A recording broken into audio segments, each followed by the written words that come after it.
So this question of whether or not there's generational differences, I think at the broad brush level, I think that all human groups, and the research shows, anthropological research, going back to pre-industrial times, we actually all want the same kind of leader, but the nuances are different depending on the generation. What we want, it turns out, is we want a boss who is competent and not selfish or benevolent. So in the book, I describe this as a boss who is good at performance, getting performance out of people, training them, supporting them, and doing their job well, and supports dignity and respect. And so the idea of having competence and benevolence, or competence and compassion, you can see that all through research going way back. Those are the people who would tend to rise to the leadership positions in pre-industrial tribes, and those are the people who we also want as our leaders. So at the most abstract level, that's who we want to lead us as human beings.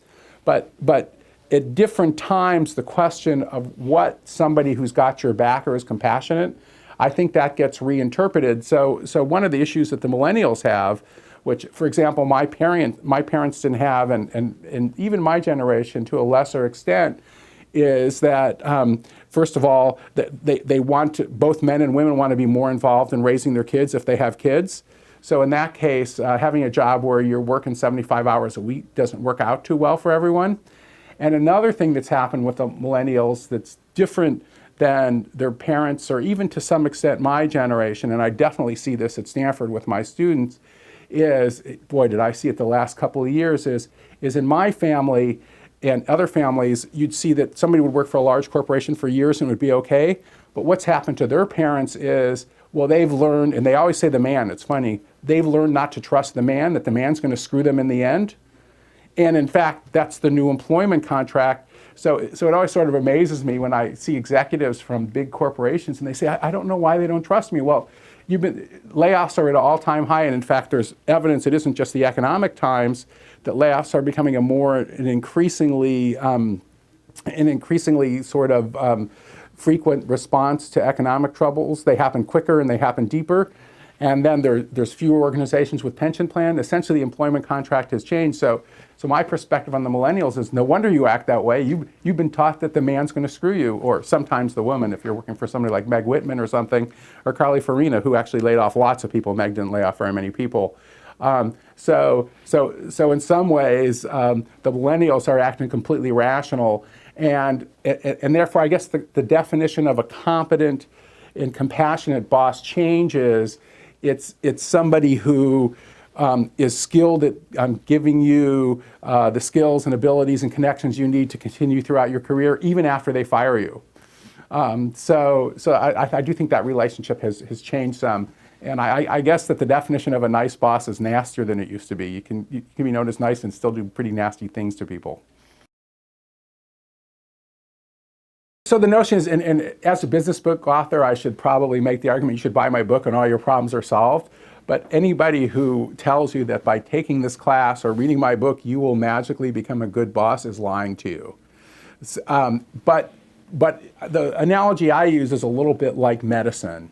That what you want is a doctor who both has a lot of experience and a doctor who actually knows what the latest research is. Because experience is sort of a dangerous teacher in some ways. It's good to have the craft knowledge, but you also need to sort of leaven that with the mistakes that many other people have made in more systematic evidence. And so I think you sort of need the 1-2 punch of both of them. And one thing that really does strike me is that some of the most effective and impressive bosses and managers to me are people who are hungry to get as much experience as possible. So I think that's true for the millennials, anybody else who takes a job. You want to have as much different sort of management experience as possible, and also hungry to sort of, if you will, consume information from diverse sources. So as I guess the quote, the Eleanor Roosevelt quote I use in the book is that it's good to learn from other people's mistakes because you can't live long enough to make all those mistakes yourself. And although there's an argument from learning from your own mistakes. So to me, it's sort of a balance between the two. And very much, especially over the years, I've sort of developed this notion that management it's a craft. And I think medicine is an appropriate comparison where you can practice the craft better if you know the best research. But if you haven't done it, there's no way to learn about it. By the way, that's one thing I do like about startups. And teaching at Stanford, a lot of the students go into startups is when you go into a startup, you're thrown in the sort of the belly of the beast, and you get to do all this management stuff that you're in a big corporation you'd be protected from. And in fact, I think that some of the best employees of big corporations, I'm thinking of like Facebook, which is actually pretty big, and Google and stuff, some of the best managers they have are people who have sort of like grown that startup, and they'll chafe against the larger bureaucracy to some extent, but they sort of know what it takes to make things work. So I'm a big believer that for sort of first job out of school, that's starting your own business, even if you fail, it'll have all sorts of rewards the rest of your life in terms of being able to get stuff done, because you actually get practice doing management type stuff. There's no way that people can learn without failing. And if you can show me a situation, I would love to see the situation where just magically you can parachute in and be instantly lucky and brilliant. And you know, I think of some of the heroes of our day, from Steve Jobs to Mark Zuckerberg and stuff. And right now, Zuckerberg's like a bit of a darling and a bit of an enemy with he's CEO of Facebook, but like they've made enormous number of mistakes. And Facebook's a good example, because some of us may remember a couple of years back, they had this thing come out where automatically, if you just went to a restaurant or anything you did would sort of like show up on your face, or you bought something, it would show up on your Facebook page, and God knows people were probably buying, you know, pornography or whatever, just sort of like show up on their Facebook page unless they stopped it. Well, those sort of mistakes actually are part of the process of learning. And Zuckerberg's an interesting example, because although he's a controversial character, he definitely has the guts to try stuff that might offend people, but also sort of push the envelope.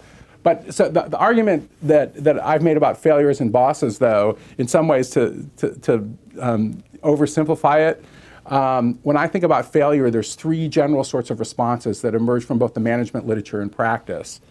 The first one is what I call the forgive and forget approach. And so I'm going to see my teenage daughter after this. She's now in college, but an example of the forgive and forget approach is, so the first actually day she had her learner's permit, through a series of events I still don't understand, she ran my wife's brand new Infiniti, so it had 300 miles in it, into our house, and did $2,000 worth of damage to the car and $500 worth of damage to the house. And her reaction was she wanted us to forgive her and to forget about it.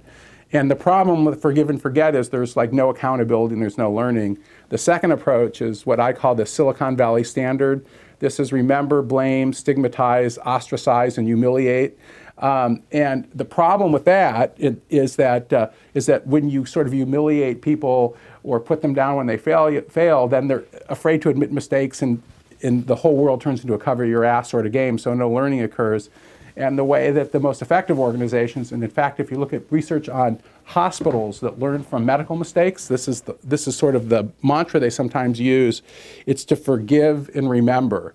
So you forgive to have some psychological safety, and you remember so that you can learn from your own mistakes and other people's mistakes. And the other reason you remember is that if people keep making the same mistakes over and over again, then there's some accountability, and it's a sign you've kind of got to get rid of them or have them do something else. But failure is a complicated thing. And just as a final point about failure, Tom Peters and on down, management theorists, I guess including me, have celebrated the virtues of failure. But one thing that I'm always very careful to say is I don't like failure. I think it sucks. It's a terrible thing. I wish it wasn't necessary, but I can't figure out any other way for people to learn how to do most things but to sort of screw up enough till the point where they get better at it.